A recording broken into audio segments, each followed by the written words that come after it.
నమస్తే, welcome to great Andhra. మనతో పాటు ఉన్నారు సీనియర్ పొలిటికల్ అనలిస్ట్ జిఆర్ మహర్షి గారు. నమస్తే సార్. నమస్తే గారు.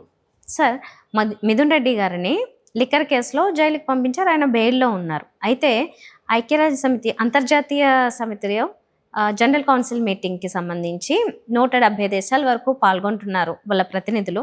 అందులో మోదీ గారే మన రాష్ట్రం నుంచి పురంధేశ్వరి గారి ఆధ్వర్యంలో అంటే మిథున్ రెడ్డి గారు కూడా సెలెక్ట్ అయ్యారన్నమాట. సో వన్ ఆఫ్ ది రిప్రజెంటేటివ్గా ఈయన్ని సెలెక్ట్ చేయడం అనేది మధ్యలో ఎవరు లేరు, డైరెక్ట్గా మోడీ గారే.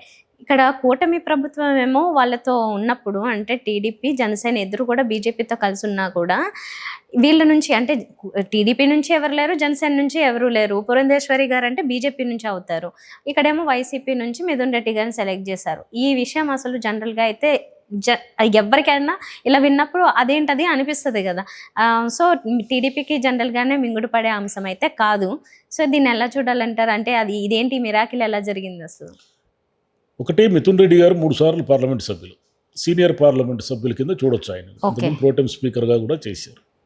రెండవది, మిథున్ రెడ్డి గారిని దానికి సెలెక్ట్ చేసిన దాంట్లో మధ్యలో ఎవరు ఏమీ లేరు.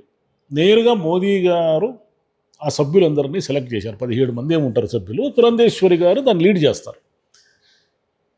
ఇప్పుడు వీళ్ళు తెలుగుదేశం వాళ్ళ ప్రాబ్లం ఏమిటంటే, అతన్ని సిట్టు లిక్కర్ కేసులో ఆయన ఉన్నాడు. నిన్న మొన్నటి వరకు 71 రోజులు జైల్లో ఉన్నాడు. ఆయన బెయిల్ మీద వచ్చాడు. బెయిల్ మీద వచ్చిన ఈ మీటింగ్కు పోవాలని బెయిల్ పెట్టుకున్నాడు. ఇంతకుముందు బెయిల్ ఇచ్చారు.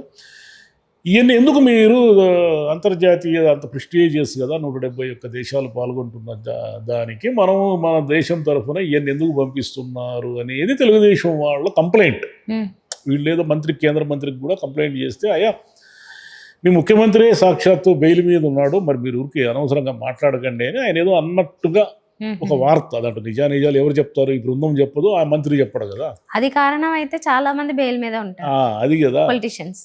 ఏమిటంటే ఇప్పుడు రాజకీయంగా ఏం జరుగుతూ ఉందంటే, ఇప్పుడు రాజకీయంగా పెడుతున్న అన్ని కేసులు అంటే ఇప్పుడు లిక్కర్ కేసు కానీ, మొన్న జరిగిన స్కిల్ డెవలప్మెంట్లో చంద్రబాబు నాయుడు గారిని కానీ, ఇలా ఏ కేసులు తీసుకున్నా రాజకీయ వేధింపుల ఆధారంగా పెడుతున్నారనే ఎక్కువ మంది నమ్ముతున్నారు. వీళ్ళు ఏదో ఆ కేసులో నిజంగా నిందితులని, ఇప్పుడు మిథున్ రెడ్డి గారు ఆ లిక్కర్ కేసులో కొన్ని వేల కోట్లు ఏదో దుర్వినియోగం చేసేశారని తినేశారని ఎవరు అనుకోవడం లేదు. ఎందుకంటే ఆ కేసు వీళ్ళు 1.5 ఇయర్గా అదిగో అదిగో అంటూనే ఉన్నారు. చాలామందిని జైల్లో వేశారు. ఇప్పటికీ ఆ కేసు తెగదు, ఎప్పటికి దిగుతుందో తెలియదు కదా.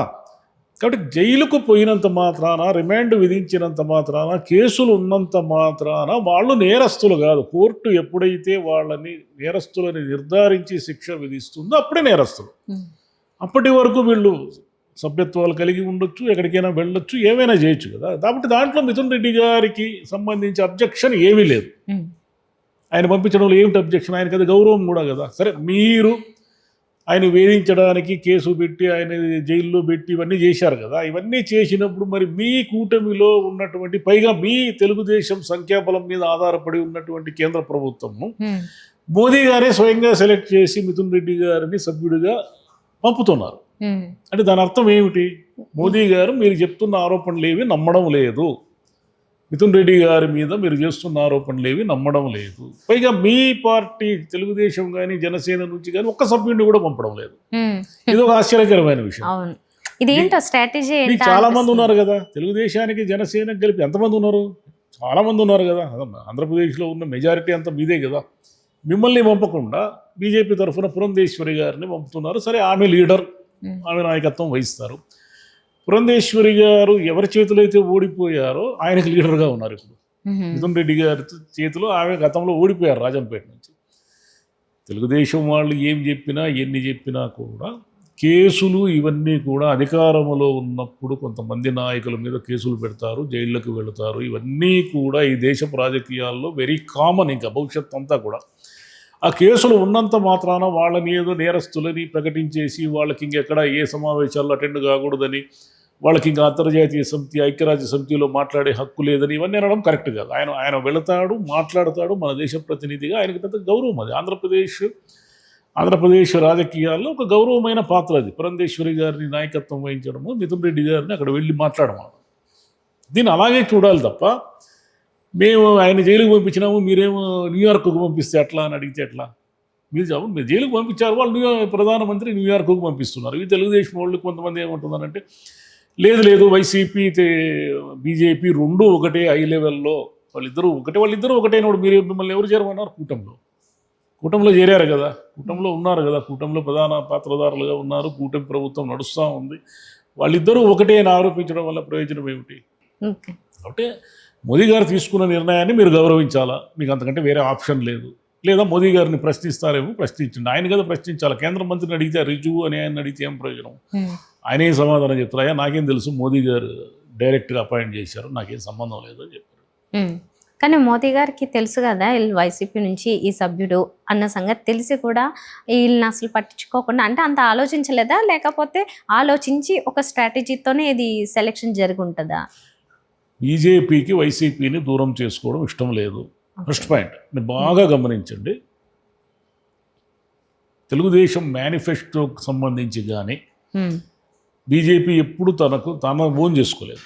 2 లిక్కర్ కేసులో బీజేపీ ఓన్ చేసుకుని మిథున్ రెడ్డినో ఇంకొకరినో దారుణంగా ఆరోపించడము, విమర్శలు చేయడము ఇక్కడ రాష్ట్ర నాయకత్వంలో కానీ ఎవరు కూడా ఎప్పుడు చేయలేదు. గమనించండి మీరు బాగా. వైసీపీని జగన్ని పనిగట్టుకొని బీజేపీ రాష్ట్ర నాయకులు కానీ కేంద్ర నాయకులు కానీ ఏనాడు విమర్శించి వాళ్ళు ఇష్టం వచ్చినట్లు మాట్లాడలేదు. అంటే వాళ్ళు ఆ డిప్లొమాటిక్గా ఉన్నారు, ఆ డెలికేట్గా దాని రిలేషన్ మెయింటైన్ చేస్తున్నారు. దాని అర్థం ఏమిటి? వైసీపీతో మాకేం శత్రుత్వం లేదు.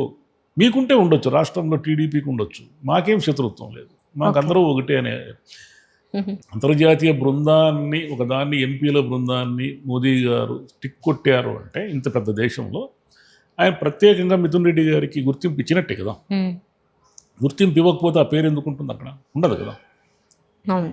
సో చూద్దాం, అంటే ఇది మేబీ అంత అంటే పొలిటికల్గా ఇదేదో పెద్దగా మార్చేసే విషయం కాదు కాబట్టి ఈజీగా ఏదన్నా సెలెక్ట్ చేసి ఉండొచ్చు, ఏదన్నా ఆ ఫేవరిజం చూపించి ఉండొచ్చు.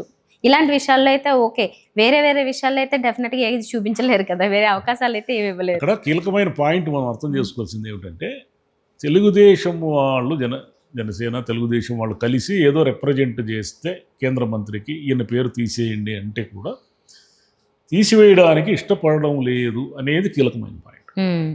వీళ్ళు ఏమిటంటే వీళ్ళు పోయి రిప్రజెంట్ చేసి వీళ్ళు ఏదో ఉలిక్కిపడి మిథున్ రెడ్డిని ఎందుకు పంపిస్తున్నారని అడగకుండా గమ్మునే మౌనంగా మోదీ గారి నిర్ణయాన్ని మేము ఆమోదిస్తున్నాం అన్నట్టుగా ఉండిపోతే పరువు దక్కేది.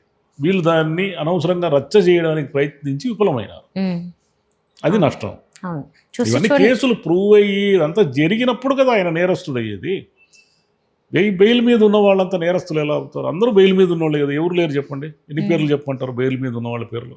అవును, రైట్, ఓకే. అదే మీరు అన్నట్లుగా నిజంగానే చూసి చూడనట్లు వదిలేస్తే ఏది గొడవ లేకపోయేది, అదేం పెద్ద విషయం కాదు అన్నట్లు, అదంత ఇంపార్టెంట్ కాదన్నట్లన్నా వదిలేస్తుంటే అయిపోయేది.